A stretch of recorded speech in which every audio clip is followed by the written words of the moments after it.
Um, Thank you for coming. As one says, die da sind die Richtigen. And if you feel like coming closer, please come closer. We will be here in a smaller circle, and probably it's also a chance for us to feel a little bit more cozy and to speak a little bit, even a little bit more open and uncensored as we would do in a bigger group. So thank you for being here, because I understand it's not always easy to come to one more a little bit depressing discussion of depressing Ukrainian artists and curators. It will be a little bit like that, but we will try also to do it a little bit differently on some moments. Yeah. Let me introduce the guests which are here very shortly. I'm very happy that Yevgenia Belorusets has joined us, Ukrainian artist, writer. Zhenya is living between Berlin and Kiev.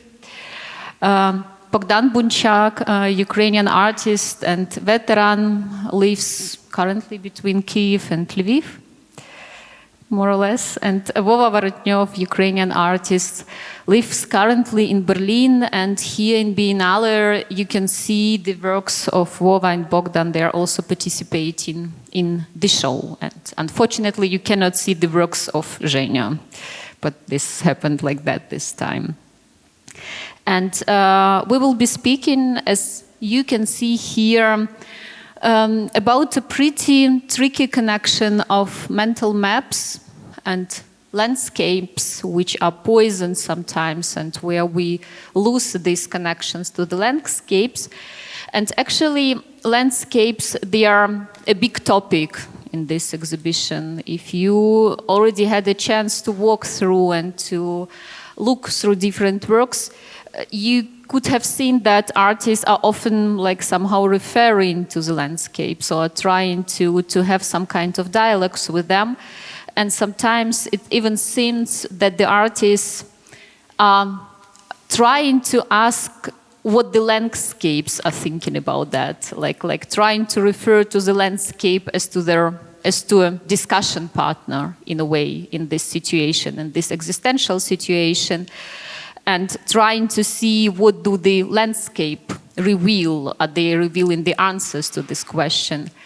And here we are coming to a situation where landscapes are not answering, because landscapes are outside this discussion. They are not in the framework of what we understand the discussion. They are not having this understanding. They are out of framework where we would speak about subjectivity or objectivity. They are even not neutral or not unparteilich, because they are outside the framework where neutral or not neutral exist. They're just existing. And we as human beings, with our attitude, with our relation, also with our relations through mental map, we are connecting with these landscapes, something which is only existing in our head. And basically today we will be speaking about something which is only existing in our head, which are mental maps, and about our relation to real landscapes, which are very often don't care what we think about them or how we relate to these landscapes. And I would start with the guests. I would probably start first with Yevgenia. And when we were preparing for this talk, I just asked Zhenya, Bohdan and Vova to bring some thoughts about mental landscapes to this discussion and what they think about that right now, with which mental maps they are coming to this discussion. And speaking about Zhenya, I wanted to start with an extract, with a fragment from her text. I believe this text was published in February of this year. This text is originally in German, and its name is Utopie Osteuropa. And the text starts with: Ich kenne mich nicht aus mit Utopien, ich kenne mich nicht aus mit dem Osten, ich kenne mich nicht aus mit Europa. And I have chosen a fragment of this text, and then I give over to Yevgenia to speak about mental maps. I don't know anything about utopias. I don't know anything about the East. I don't know anything about Europe. In my fantasies, Europe appears in the role of a middle-aged woman who, because of the incredible naivety, got on a ball and was kidnapped. She swam out to sea on its back. She seemed to easily say goodbye to her former life and accepted her fate almost without emotion. Only her pose in one or another painting suggests something that resembles a struggle, but in reality is a pose of a rest. In many images, her face appears so empty as if she could not get to herself, and only the unclear future is something that is supposed to fill this emptiness with content. Why did she not dare to jump into the water when the shore she had left was still so close? I'm convinced that she was a good swimmer.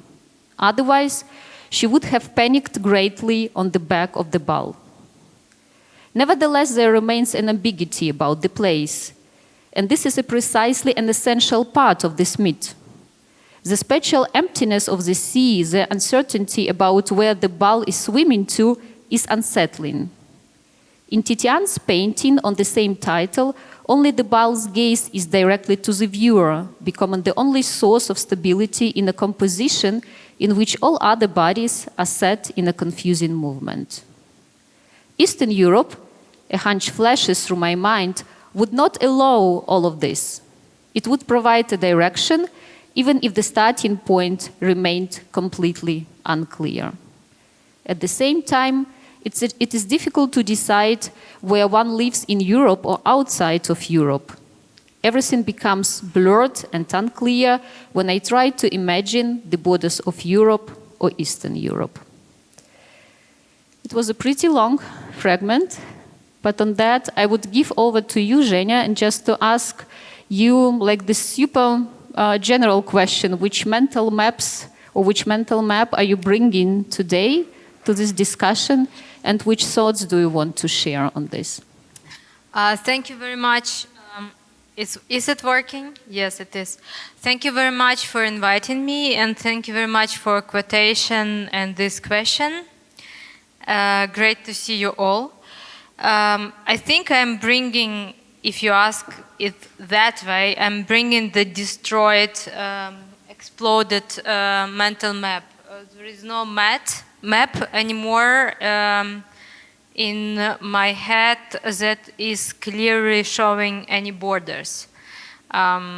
We know that the East-West concept is the part of common political mythology. We are living in this kind of political mythology. We are reading reality through East and West. East Germany and West Germany is a big issue here. East Ukraine and West Ukraine were not only geographical ideas about Ukraine, about the country, but also concepts of hierarchical political realities that were put into these words, East and West. And actually it was always funny for me, because we never know where East is starting and the West is starting. Is it always from the point where we are standing? It is Eastern from our side, and more Western from the point where we are put in, historically, geographically, personally. Okay, this is like, it sounds maybe like a almost beautiful play with thoughts, but in reality, the concept of a map and the political concept of East and West was largely used in provoking humanitarian catastrophe and a real genocide in Ukraine. Of course, of course, there are discussions around this word genocides and what does it mean in the context of this war, if it is happening or not. I am using this word because it means something to me. It means some sort of the truth that is describing the process of incredible, actually silent destruction of territories and people's worlds. For instance, we don't really listen or can listen to voices from Eastern Ukraine today, especially from occupied territories, with voices of people who are being mobilized, forcibly mobilized to fight against other parts of Ukraine. We don't understand, nobody counts how many people remained from those who were forcibly mobilized from the beginning of the war. This whole process actually needs deep journalistic and different kind of witnessing and different kind of descriptions, but they all, I have a feeling that all of them are missing, like all descriptions of these disappearances are missing.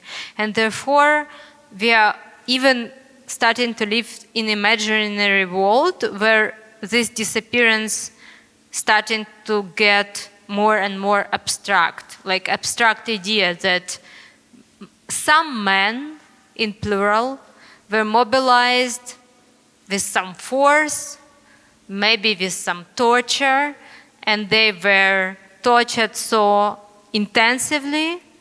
And if you read reports, it's almost impossible to read those reports, that they were put into some sort of military groups, and they actually were dying in the situation where they were put in against their will, and they were actually destroying some territories that was also their home, because they were fighting mostly in the eastern Ukraine, which was a region of their personal identity, and they were fighting against people, against Ukrainian army, maybe against their relatives. But it's also, when I'm telling it, I hear myself, it's also a story without a face, without a name. It is a very big generalization.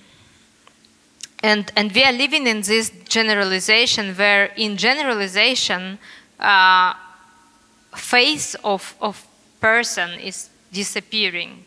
And I think today East and West, Western Europe, Eastern Europe is also very dangerous generalization, that in this situation when war is attacking parts of Europe, the danger is that when we think that we are living in Western Europe, we are getting more distance from the Eastern Europe, and think that if problems are coming to the Eastern Europe, they are coming to someplace else, somewhere far away from us.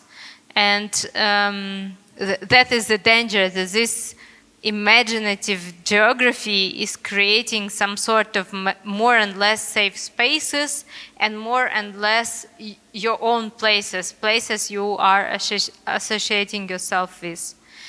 And yes, that is my answer. I think that the whole idea in today's, even so it is a very symbolical and maybe even beautiful and poetical concept that all continents have their parts, south and north, east and west, and we can imagine different meanings behind these parts and behind these concepts. Even though it's maybe even poetical, some kind of a start of poetical geography, it's still a dangerous concept which allows dissociation. And I would personally like to destroy it. Yes.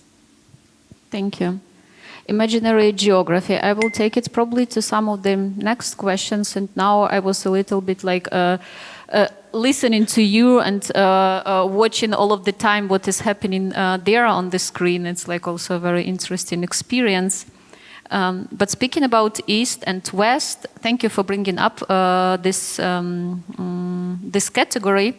I would probably like to come over to Vova, to you, and also thinking back about your work, which you have done in 2017, which is called Zas Heat, and I would not really dare to translate it because it contains so much word games with East and West, behind East, and so on.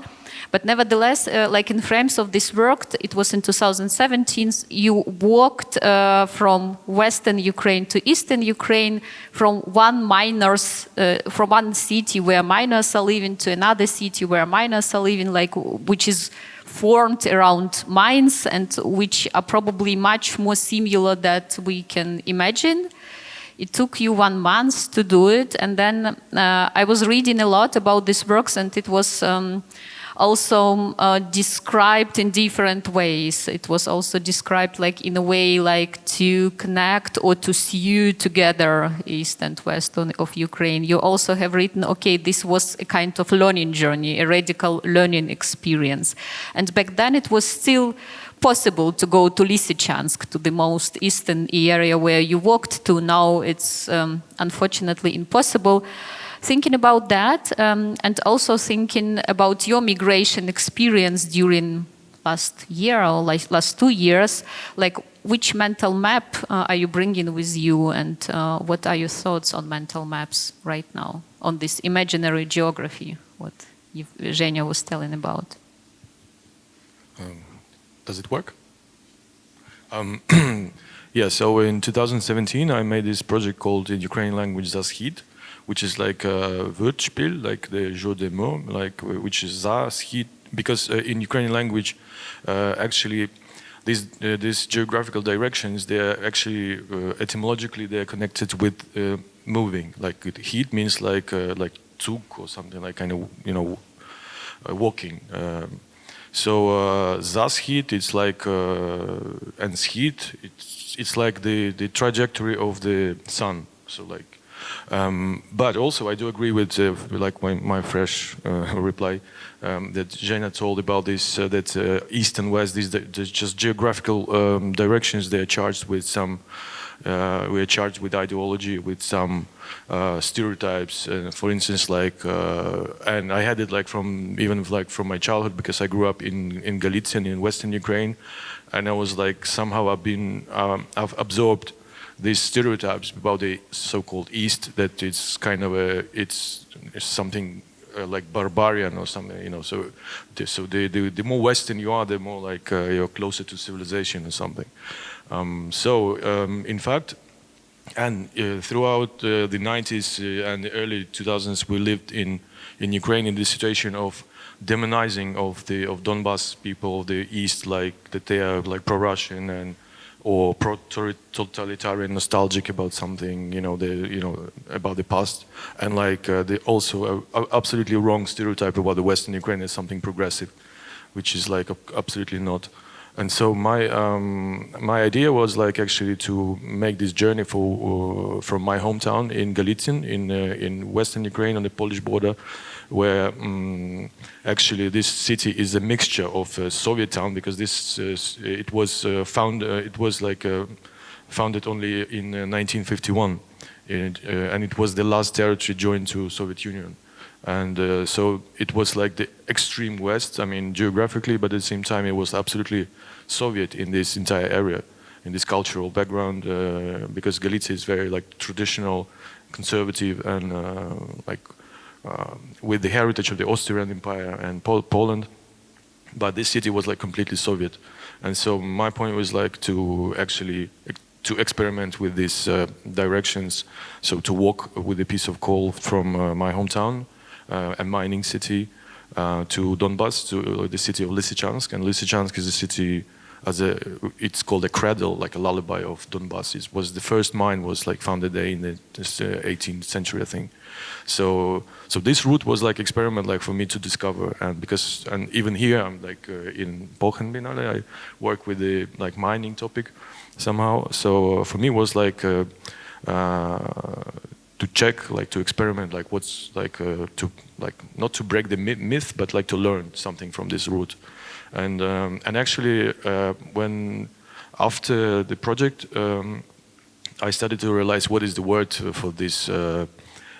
Exactly as Zhenya said, like where east starts and where west ends. So I came with this. I mean, there is a term called continuum, and what the continuum is like really describes this, could describe this division, this kind of this aporia of Zeno, like kind of where, with the Achilles and the turtle, like where something begins and when something ends. So the continuum is like that you have, you don't feel this gradually evolving the entire situation. You don't feel that there are some drastical changes, but in the end you feel the difference between the extreme points. And then you're just like, okay, it was like, now it's different, but you don't feel this transition in the process. And also, also I think that this division between West and East is a little bit like expired, culturally expired, because I think now we have absolutely new terms, ideologized terms like the global South and like rich North or something. So like I think this symbolical division between the directions could be now. I mean, it's slowly this division on West and East is losing its ideological charge. Now it's more about the South and North. I don't know. Okay. And then I forgot to say that. Yeah. So somehow, because of the war, I had to move to Berlin. It's like I live in Berlin since already like 2 years.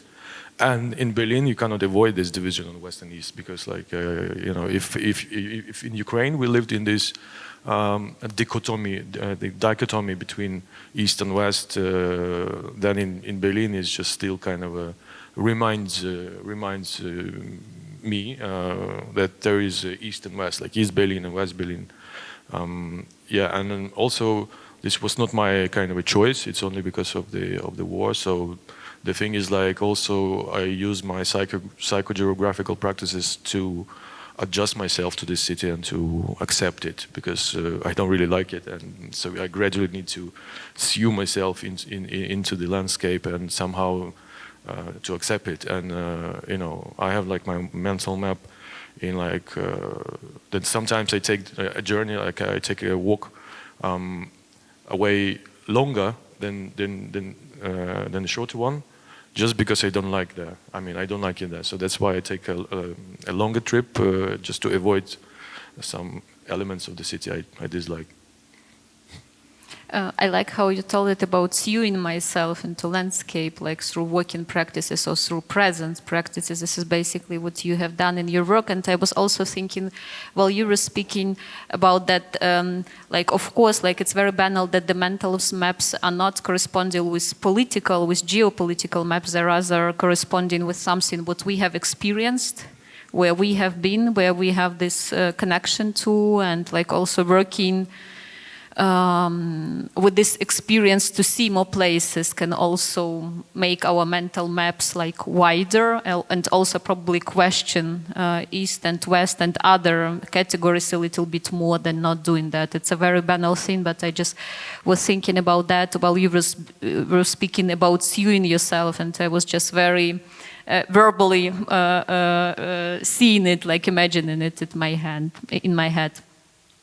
On some moment we were speaking with Kim that we would like to put here the poem. Yeah, it's probably now a nice time to do it. It's like the poem which I would not say lies as the basis of the curatorial concept, but like the title is coming from it. It's about fire and the wind coming from east, whatever east may mean. Here, Eastern Ukraine is meant, and it was written 100 years ago. Yes, Serge, it's something. It's 1920 something. 20 what? 23. It's like, yeah, it's very much 100 years ago. And thinking about these pictures also, and about fire coming from east, which is read right now, of course, completely different than it was read 100 years ago and 50 years ago. We're bringing like our own metaphors or our own experiences on that. I'm also thinking back to July last year, to July 2023. And I believe it was in July or in June 2023 when I saw online a photo of Bohdan in military clothes, and he was like depicted on the landscape with a terracon, which I know very well from my childhood. It's like the area when I grow up, area of my grandma. And this is the photo which aroused in me so many different and contradiction emotions when I saw, okay, this landscape is connecting this time and previous time. And a person whom I know and who had to take this choice, although he had not planned to do it like that. And it was like really much like this connecting point of different sorts. And coming to Bohdan, I would quote his text, which he has written, I believe, like the first one was written more or less in summer 2023, and the second one was written in July of this year. And then also ask you about the mental map which you are bringing here. The first one is text from last summer. Sorry, I have to find the English version. I have it. It's a fragment of it. The trenches are waist deep, sometimes less. 2 days we spent on our knees. We're digging again and again. Right in front of us is a power line. Behind it, there is the same forest. Wait, not the same. There is a foreign forest. Actually, it's ours, but it's not ours. It is a forest in which your death lurks. 80 to 100 meters, sometimes less, that's what separates me from the enemy. Someone once decided that the power line would run here, and today, for me, it is the line between life and death. From time to time, it is reported that an enemy group is moving in our direction. Nothing is visible. And the next fragment of a text is from July 2024. And then the summer, I have to tell you, Reiterskaya is the street in center of Kiev, the most hipster street, like which is there in Kiev. Then the text.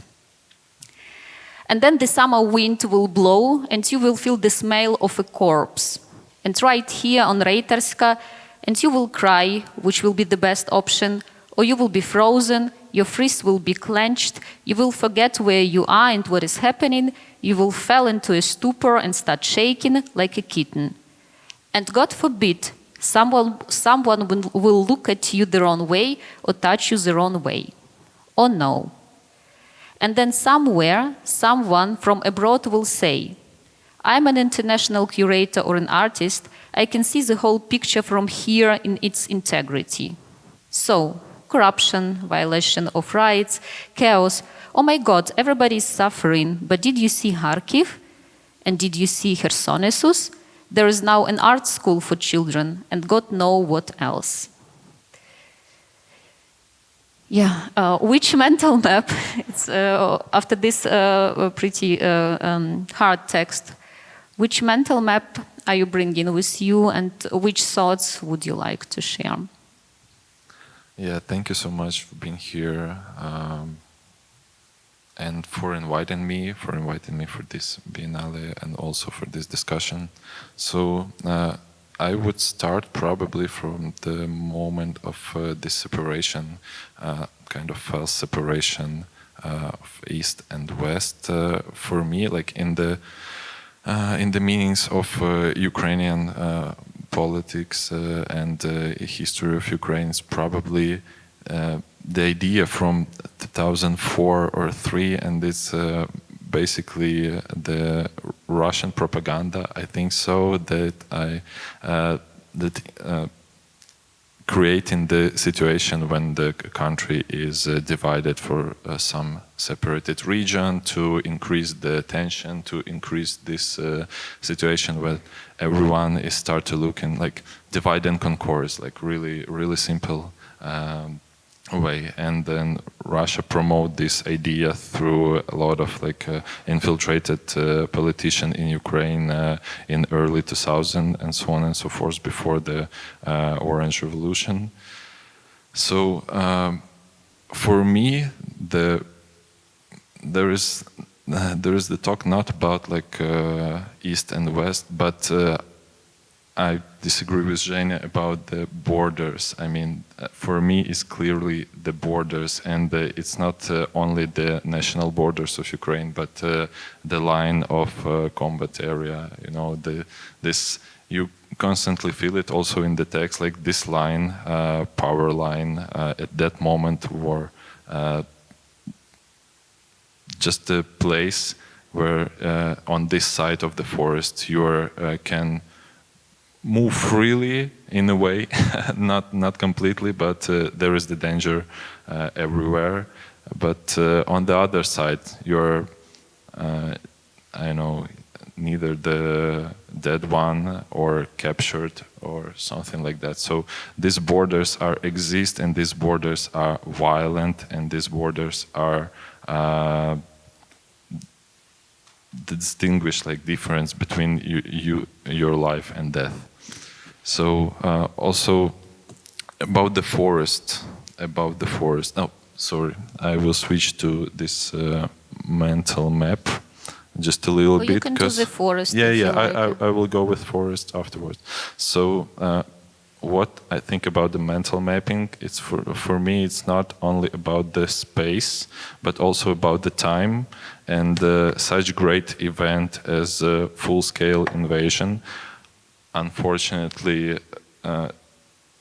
destroyed the time, not in 2014, but in 2022 only, for most of people in our country. And this destruction of space and time, when some territories are occupied, some territories are danger to be, some territories are violate all your rights, and you're no one there, just a corpse, or I don't know, like captured one. And to this reason, like Ukraine became kind of war-centristic worldview map for me, because basically the main presence in Ukraine right now is the presence of war. Everyone tried to somehow be correlated to this, somehow find his or her place in this map, like time map. And there is like people who are in some kind of past due to this great event, which are destroyed a lot of our amputate the future, I think so, in some ways. So when you're in the past, that means you are not involved in the war. You're just observing or take different kind of challenges. And you are not joining the army, you are not volunteering, or you try to dodge the conscription, and you try to leave somehow, leave the country, or be not in the same, like this is the really important for me, the ministry of presence. It's like the basis for solidarity and the basis for empathy and the basis for a coherent society to deal with such a challenge. And also there is the present to war, like people who are serving, who are on the battlefront, who are serving somewhere in the like in the military, volunteering, and in different ways try to change the situation, try to help, try to be effective. I know, not effective, but useful. Yeah, because they feel this responsibility. They not only thinking about the responsibility of their own lives, not only about the responsibility of lives of their families or the friends, but actually about much bigger society around us. And this unity, it's not shrinking, but it's less and less in Ukraine, I feel right now. And more accidents are happening in Ukraine, which are make this situation in society more divided. And the divide, it's like one of the names of the devils. Sorry, like for this one. And when you divide something, like it's something disruptive, something that makes situation more complicated for you to handle with it. And also there is like this uneasy future to the event of the war. Not much people right now there in this future, and it maybe sounds like a little bit ridiculous, but there is veterans who were in this situation, go through all this, I know, battles and through this war, and somehow due to injury, due to family situation or any kind of different ways out, now are dismissed from service, and they are not involved directly in the presence of war, let's say like that. So for me, it's really difficult feeling to be in this kind of future. It's great responsibility, and there is a lot of harsh feeling there, because I didn't have any harsh feeling when I was soldier, but like in identity of the soldier, but in identity of commander, like responsibility for lives of other people. And also after, when you're get out of this situation, like out of military service, and you became kind of veteran or something, you have another responsibility, like how to create, how to be the part of this future when everyone are suffering from different feeling, mostly of guilt, probably shame, a lot of PTSD stuff. I wouldn't even start to count in all this stuff. But yeah, returning to map.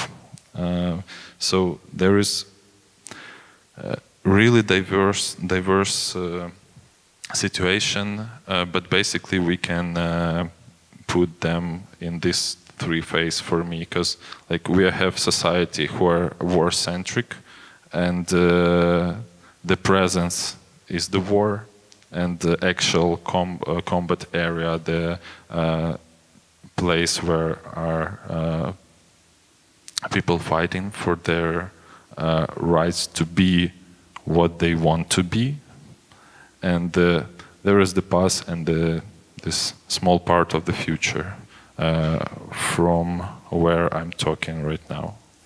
Yep, thank you. Thank you, Bogdan. Like, I promise that it will be a depressing discussion, so we are doing that. We are doing our best. Yeah, but like it's really what to the area where we came right now. That like. This kind of living on a geographical position in the presence of war means a lot also for the society inside and for the tensions inside, which are only getting more and will be more, and these are challenges which are there every day. And while I was listening to it, I was thinking once more about like also mental map, but also about like some map of values which are inside, or some maps of categories which are inside, because like the whole idea of Europe, at least for me, was always based on these borders, which are not that harsh, which are like watercolor, you know, like it's going from one to another, like very like step by step. Or idea of Europe has always been for me, okay, you can go through dialogue, or you can also go through watercolor, like you just don't have to have these harsh divisions. And the experience, that life experience I'm facing with, is showing that having these watercolors, like not having exact border, is could be life-threatening for me or for people near me. And I'm thinking what to do with that, like also with a mental map of values, of the things that you believe in your whole life, but then they are not working on some moment, like it just with you best will, they are not working, and what to do with that if you do not want, if I do not want to have this real map, and especially my mental map with these harsh divisions. I don't want to have black, white, but somehow the whole life situation is bringing to it, and I'm just yeah, so like a little bit more watercolor, but like, yeah, there it's also a little bit more harsh right now on the picture. Zhenya, I saw that you was writing something. You do you want to react to what Bogdan has said in a way, or not? It's just asking. It's hard to react because he was speaking about Bogdan. Thank you very much for your input, and Vova too. I think it was very interesting and important for me to listen, and I was thinking how it is if you are not involved in the situation like most of our public. It was my first thought actually, how it is to just suddenly you go to an event in a part of an exhibition. And then you are seeing 3 traumatized people speaking about some faraway country. 4. Or 4. Okay, but you are moderator. You're asking questions more. And you are not traumatized. Okay, only one traumatized person, but it's only, I'm speaking only about me. But just so obsessed about their country and about the event. So they are just, after every question, after every provocation, they are immediately in the middle of events of their country, trying to communicate something to some other world, so you practically. And trying to explain something that actually is beyond explainable, because Bogdan was, as I think, as in my reception, was trying to explain his experience on the front line in the border between 2 fighting armies. I react to this experience with immediate pain, but it is not translatable into words. I react to it with kind of pain that I recognize. Every time I hear something like that, every time I read, it is a very fresh feeling. It's never getting old. But I don't think even person who has not been in the country under such threat can educate in themselves this immediate reaction, this emotional reaction. So it's interesting. We are like an embassy of some sort of different variations of pain or different variations of experience that we are representing here without many chances to being heard, and with big chances just to bore you with some stories that you cannot relate to because they are happening somewhere else. And they are even sounding maybe to some of you as almost fairy tale story, because war is actually a very atavistic situation. For every society that is not involved in the war, it is a situation beyond reality. And I must say, for me, it was, even for me, it was almost the same in Ukraine when the war had started in 2014. Somewhere in Ukraine, but not in my city. So I was traveling during a project to the war zone and discovered it as a very strange place where you are losing your rights, even so you are not a part of it. So there are places where it is not important who you are. Where are you from Western world, from Eastern world, from any possible world. You are a Hollywood star, or you are a clean lady from Berlin, or you are, I don't know who, scientist from Ukraine. It doesn't matter who you are, you will lose your human rights in particular place.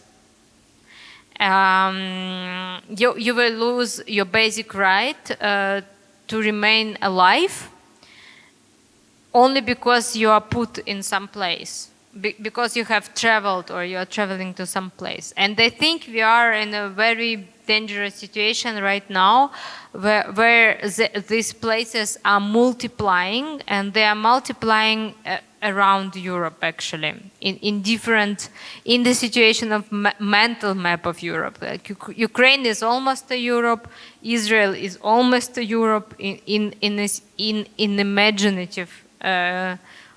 It's almost a Western country, you know, but it is involved or even initiating a very a war without a clear endpoint. So we all like in kind of an absurd theater are representing a pain that cannot be transported to this situation and to this audience, and I'm very happy about it because it means that for all of us, or for the most audience, it is beyond normal, everything that is happening in the war zone. What I also would like to mention about the borders is very intense situation on Polish-Belarus border. It is actually a border in imaginative east of Europe, where refugees are used as a weapon, and they are dying in the forest every day, only because they are trying to cross the border between Belarus and Poland. And yes, it is an example of a very strange situation where Europe is creating an utopical reality where borders are not existing, but in the same time, border to this utopical world is very seriously organized that way that it is impossible to cross, and it is hard to solve this. It is a situation which is very hard to solve because refugee crisis can happen and is constantly happening anyways. So I think that borders are really something that should be rethought critically during this war and after this war. I hope it will end one day after at least Ukrainian war. I think it is not a solution what we have right now. What can an art institution to do with that is another question. Yeah, thank you. I will just come back shortly to what you said about 2014, that for you it was some kind of a bit far away war, which you could not imagine, if I understood you right, when you were telling about that. From another point of view, I wanted also to tell you that for me, you were one of the last artists who really went to the Eastern Ukraine and were doing some work, journalistic work and artistic work about this small war which was happening before the big war started. And like in my understanding, probably it's very restricted, like the interest or like the empathy was not as big inside Ukraine since 2014, and the topic was a bit also marginalized in the artistic point of view. Probably I'm mistaken, but this is how I just also have seen it. And this also coming back to this very banal thought which I was telling about Vova was speaking, is like speaking that going somewhere is super important. Going somewhere and seeing it where it's more or less safe to see it with your own voice and to try to report it is super important. Yes, but now it is one-way ticket, practically. If you go to the areas right now that are under fire, it's very, very possible that you will not come back. And lots of journalists are dying during their duty, during their work. Even so, they are traveling, especially Western journalists and Western photographers with bodyguards to these war zones. And they still are constantly disappearing and dying. I think that for me at that moment was important to show people who were lost in a situation where they couldn't relate to any possible country. People who are called in Ukraine separatists, but also Russia actually doesn't relate to them either. Lots of people when Russia provoked a war in a peaceful Eastern Ukraine, and Ukraine responded with violence and with attempt violently to gain back territories and to create peace. Actually, and to end this violence that was actually really provoked by Russia. Lots of some people that I met weren't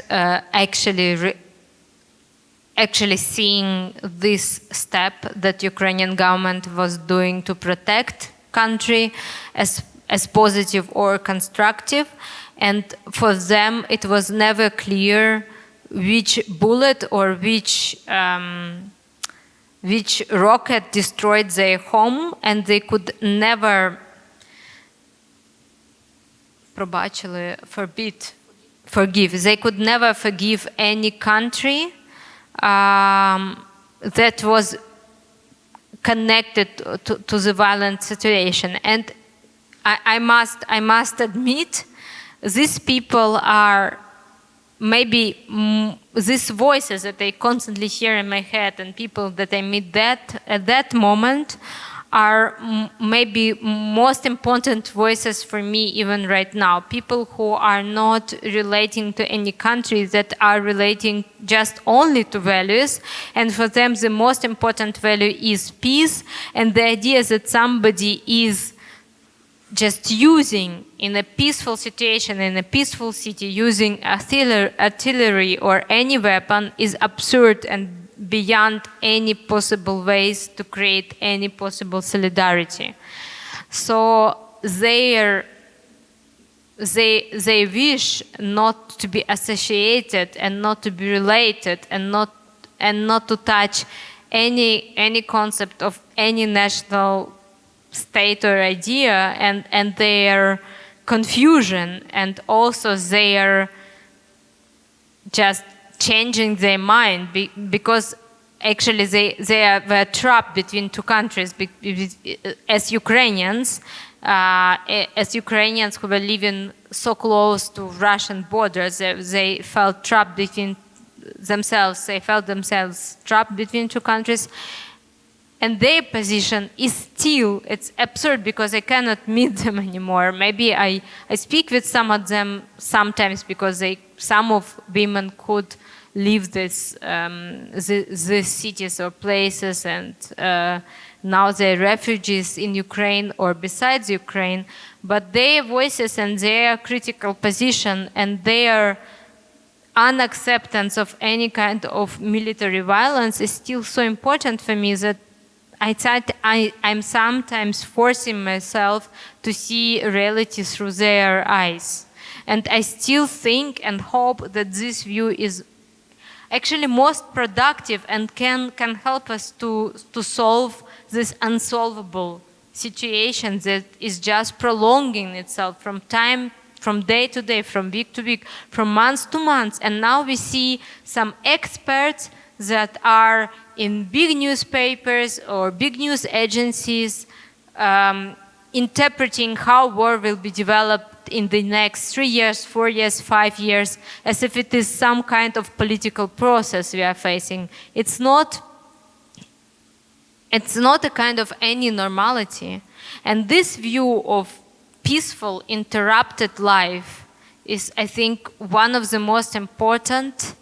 Therefore, I like very much your project which you were doing in Mariupol, and of course I like very much your project with a call when you were traveling through Ukraine, just with a piece of coal that was brought from Western Ukrainian mine city to the Eastern Ukrainian mine city, showing how close these living cultures actually are.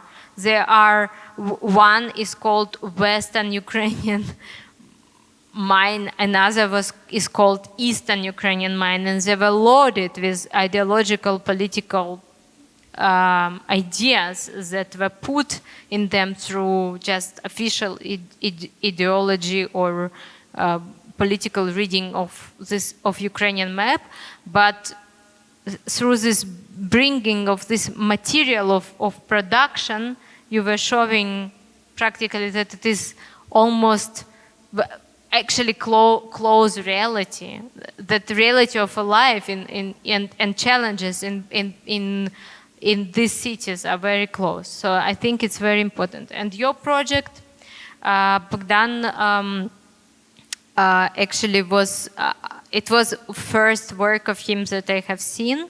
He used a tape and put himself on soil in Mariupol with a very strange sign that was written up to his chest. It was hanging onto his chest. It was written Orthodox, like religious Orthodox. It was, at that moment, it was even funny and almost absurd why somebody would write on themselves Orthodox. It's a very strange identity sign for a contemporary artist, very strange identification line. And then he let him прив'язати.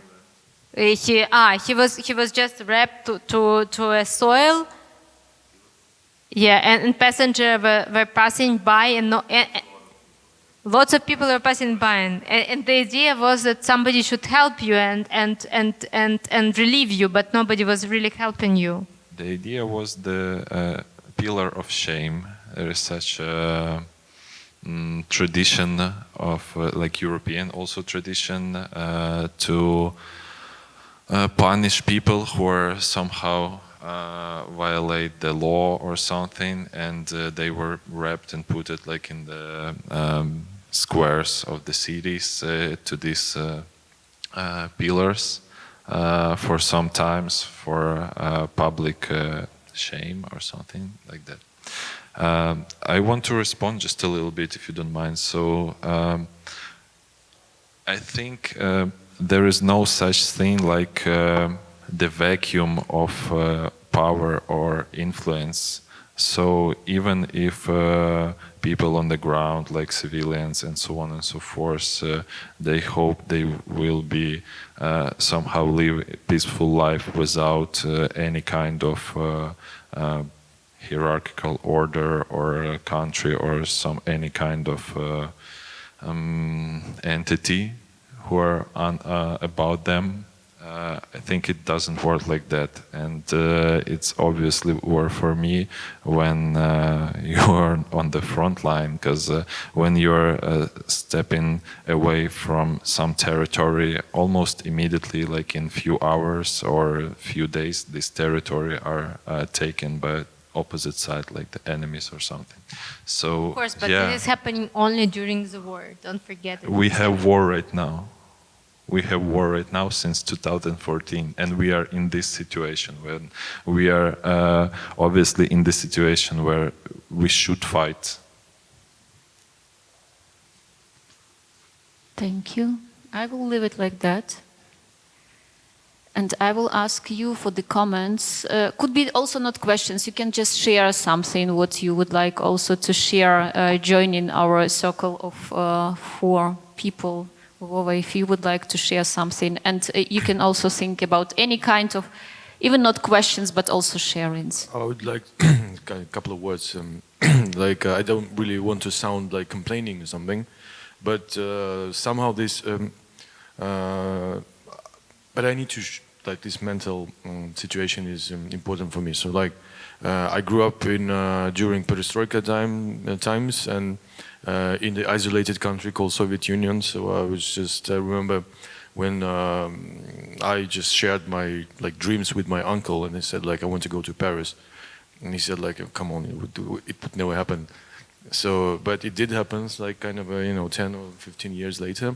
So the thing is like the paradox that this being locked somewhere, and in Soviet Union in the early 90s, it was still the isolated country. And now, during the war, Europe is opening the doors. Like kind of so Europe is not a fortress anymore for us Ukrainians, but we are locked from inside because as a male, you have to like you have to have a special permission to cross the border. So the thing is like it's kind of a situation of being doomed. Like that first it was we've been isolated from outside. And now we kind of are isolated from inside. So, I mean, it's just my replica, just to, because I think it's related to mental mapping or something, and it's kind of the mirroring situation, but still, you cannot avoid this. Every time you are in the mousetrap. Thank you for sharing. I would also take this chance to complain. I will also like continue this marathon of complaining. This is in a way like this situation of being trapped. This is also the situation where I'm finding myself from time to time, and like also thinking, okay, what is now the right thing to do? To fight or not to fight? To do or not to do, because like I feel like any kind of decision I'm taking is the wrong one. Like it's in a way I'm fucked up. I'm staying in Ukraine, I'm fucked up. I'm going out, I'm fucked up. I'm doing this, it's kind of fucked up decision, and doing that, it's also not so good. It's like in a way being trapped is some kind of, I believe it's common feeling which is still having different variations in reality, but this feeling is still there. But no matter what to do, you are not, or I'm not doing the right thing, which is leading to somewhere. It is like that. You're looking on me like that, but this is like the feeling that I'm having. Давай, Bohdan, yes. давай. I would also add, like, we are in this situation since 2014, in situation of war, because the law was violated, the border was crossed, and not we crossed the border, and it's obvious, like, where is the aggressor and who is responsible for all this situation, all this shit, sorry. And yes, when we are in this situation, we should think and manage situation in a different way when we are not in the stress situation of war. I mean, like, we are put in this situation. It's not our decision. It's not our. Yes, we can like let it go and step away, go back. Like I don't know, complaining about the government, complaining about the armed force of Ukraine or something like that. A lot of stuff, like in some kind of division in the society. But when the Russian will came to some cities, and we have this experience, and we all remember all this experience to be occupied by Russian army. So for me, it's obvious situation. So it's like white and dark, like white. White and black. I think there is no good occupation army on this planet. Okay. Please share with us something, some reflections, some questions. You're still there.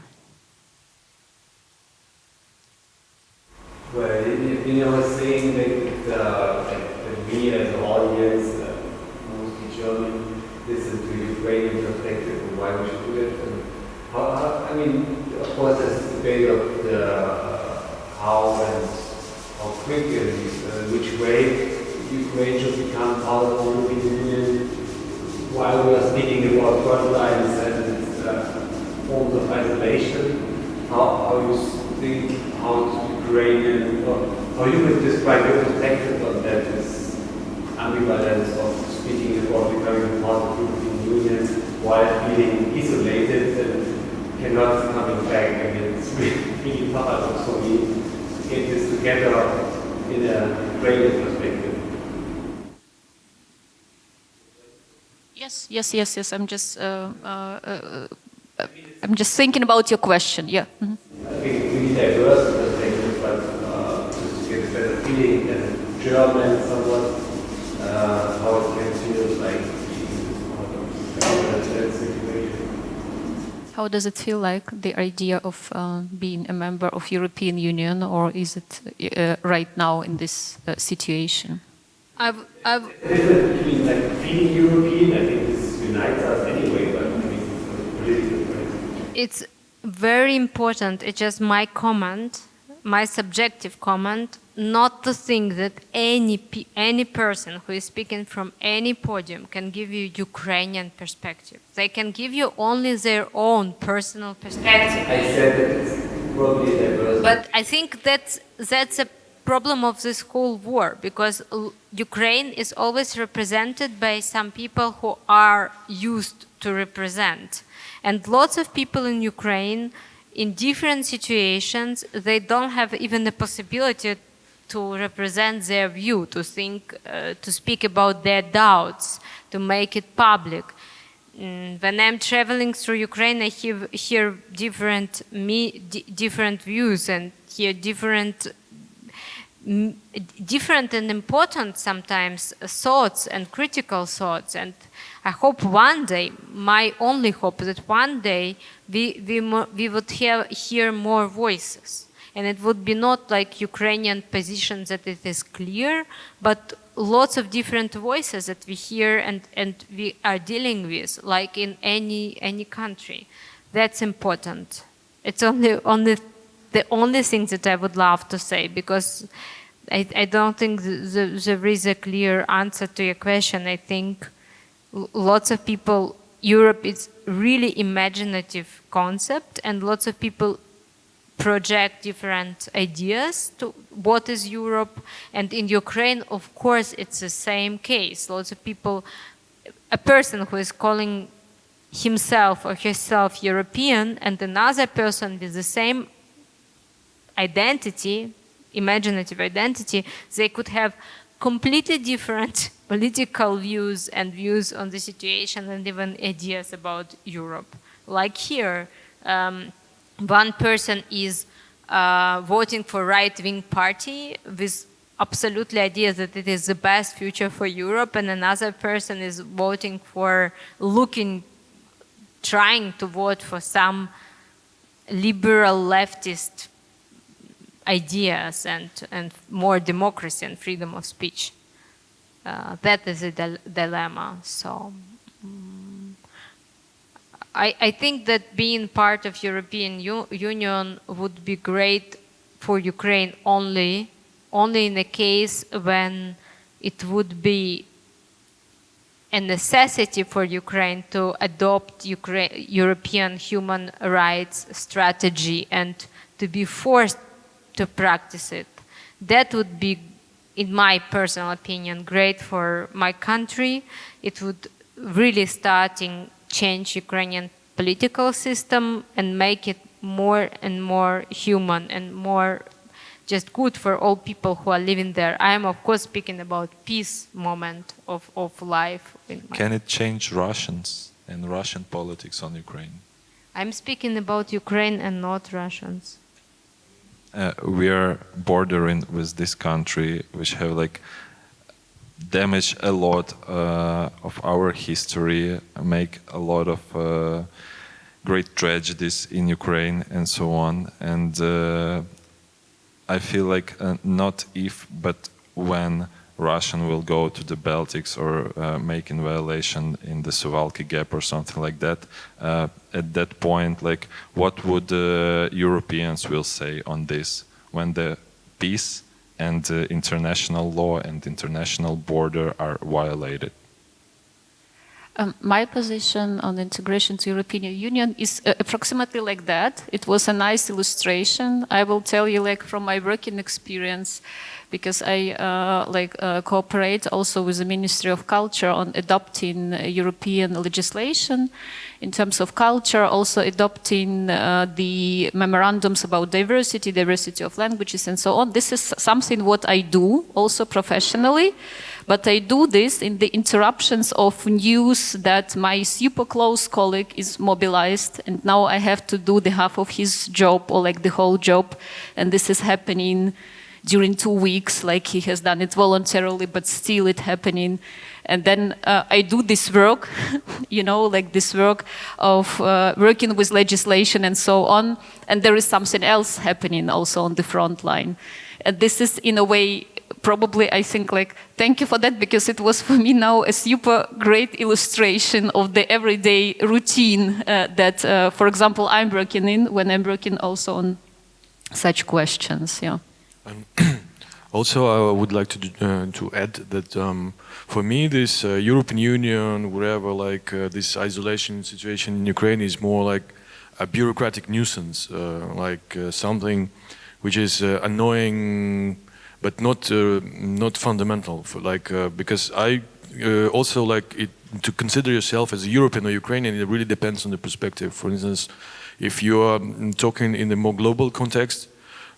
What is the difference between Polish and Ukrainian? I see no difference. So for me, of course, like being European and Europa is more like imaginary concept, but still I feel like comfortable in this context, and I consider myself first European and then only secondary Ukrainian, because it's for me in a global situation is like. You know, it's a way more important, like this sort of identity is more crucial, because it's, you know, you can go to Brazil and you will be gringo, you will be not Ukrainian. So for me, it's like more basic identity. And the thing is like connected with some particular cases, like with the European Union, or for me, it's just absolutely secondary. Thank you. Thank you all. We are over the time. I thank you all, and I thank you that we were not a harmonious podium discussion. It's and that like this variety and diversity also could be possible, and also like in a way to transfer these everyday dilemmas, which are still there. And I started actually with a thesis of the landscapes which are beyond neutral, and this understanding of neutral or not neutral. Yeah, it looks nice. I also love it also with white now. And I think during this more than 1 hour, we were witnessing completely the opposite, like how not neutral it is. But this is probably... So I just wanted to say how landscape is not neutral, because every time you say the landscape, I hear Zelensky. So the landscape, landscape. So it's like I have this hallucination of. So it's like the example how it is not neutral. Thank you. It was the best finishing line ever, and thank you for being with us. Thank you for moderation.